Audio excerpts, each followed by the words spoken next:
পুরীর তিনটি রথের বিশেষত্ব কি?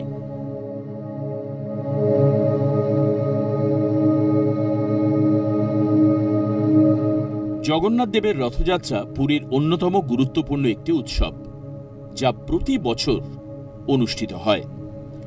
এই উৎসবে তিনটি করে রথ বের করা হয়, এটা আপনারা সবাই জানেন। একটি জগন্নাথ দেবের, একটি বলরাম এবং অন্যটি সুভদ্রার। এই রথগুলোর নাম কি, বিশেষত্বই বা কি, আসুন জেনে নিই। পুরীর তিনটি রথের বিশেষত্ব। জগন্নাথ দেবের রথের বিবরণ। রথের নাম নন্দীঘোষ। রথের বিকল্প নাম গরুধ্বজ বা কপিধ্বজ। রং লাল এবং হলুদ। এই রথে চাকা থাকবে 16টি।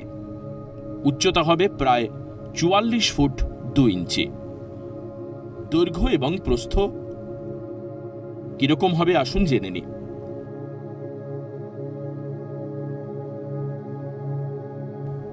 কাঠের সংখ্যা 832টি ছোট বড় কাঠের টুকরো দিয়ে নির্মিত। রথের রশির নাম, জগন্নাথ দেবের রথের রশির নাম শঙ্খচূড়া নাগিনী। এই রথটি ভগবান প্রভু জগন্নাথকে বহন করে এবং এটি ভক্তদের কাছে অত্যন্ত শ্রদ্ধার বস্তু। তালধ্বজ রথ হল ভগবান বলরামের রথ, যা পুরীর রথযাত্রার সময় ব্যবহৃত হয়। তালধ্বজ রথের বৈশিষ্ট্য। রথের নাম তালধ্বজা।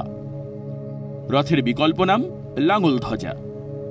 রং লাল এবং নীলাভ সবুজ। চাকা থাকবে এই রথের 14টি। উচ্চতা হবে প্রায় 43 ফুট 3 ইঞ্চি। দৈর্ঘ্য এবং প্রস্থ প্রায় 33 ফুট ইন্টু 33 ফুট। এই রথে কাঠের সংখ্যা থাকে 763টি ছোট বড় কাঠের টুকরো দিয়ে নির্মিত। রথের রশির নাম বলরাম বা বলভদ্রের রথের রশির নাম বাসুকীনাগ। এই রথটি ভগবান বলরামকে বহন করে এবং এটি ভক্তদের কাছে অত্যন্ত শ্রদ্ধার বস্তু। দর্পদলন হল পুরীর রথযাত্রায় দেবী সুভদ্রার রথের নাম। এটি নন্দীঘোষ এবং তালধ্বজের মাঝে থাকে। দর্পদলন রথের কিছু গুরুত্বপূর্ণ বৈশিষ্ট্য হল: রথের নাম দর্পদলনা, অন্যান্য নাম পদ্মধ্বজা। রং থাকবে লাল এবং কালো। এই রথের চাকা থাকে 12টি। উচ্চতা প্রায় 42 ফুট 3 ইঞ্চি। দৈর্ঘ্য এবং প্রস্থ প্রায় 31 ফুট 6 ইঞ্চি ইন্টু 31 ফুট 6 ইঞ্চি। কাঠের সংখ্যা 593টি ছোট বড় কাঠের টুকরো দিয়ে নির্মিত এই রথ।